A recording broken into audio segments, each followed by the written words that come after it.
Okay, here's a question from Exxon Nikia. Excuse me, Exxon, if I mispronounce your name. You've asked great questions in the past. You do take this material seriously, and you try to come up with rebuttals. And this is good. I like that. That's why I'm going to forward another question you brought up.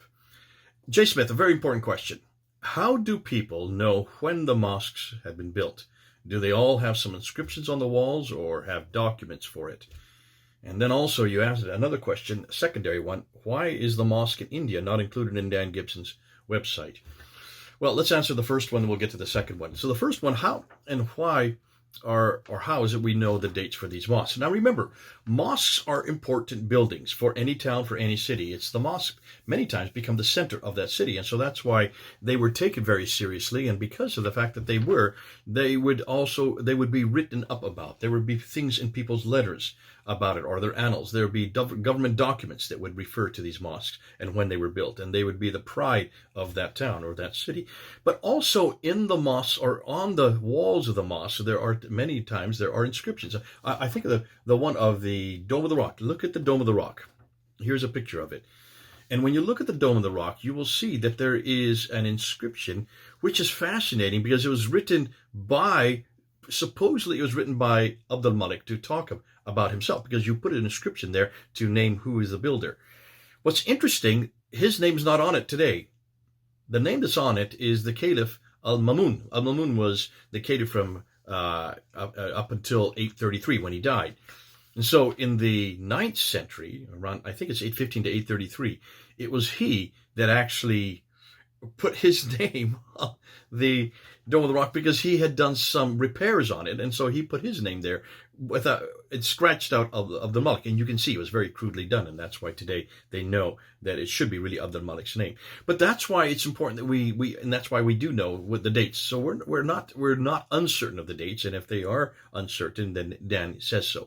He's very quick to make sure that he doesn't attribute dates. There are a few that he has shown that just do not have dates, and he has to guess because of what other people said. It's between these dates. So he's done that, and he's been very careful to state that. Now, the second question you brought up, what about why didn't he use the mosque in India? Well, actually he did. I got his book right here, Early Islamic Qiblas.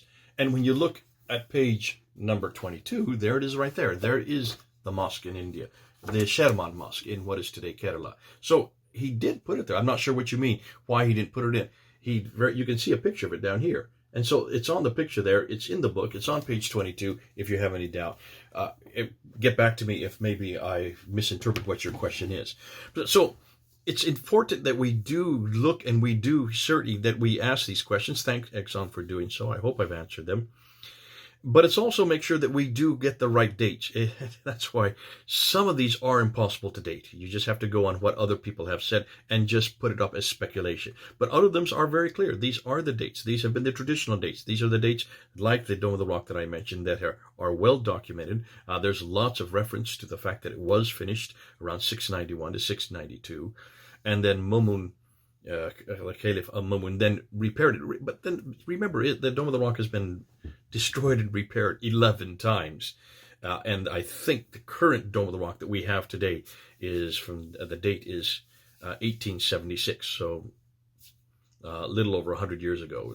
And so that's why we have to be careful that we do not assume that everything we're looking at, and many of these are mosques, they're in ill repair. Many of them are just nothing more than pieces of wall, and sometimes all you can see is the floor plan in some of the cases that Dan Gibson has put up. And that's why we have to go on what other people say about the dates, on what others say.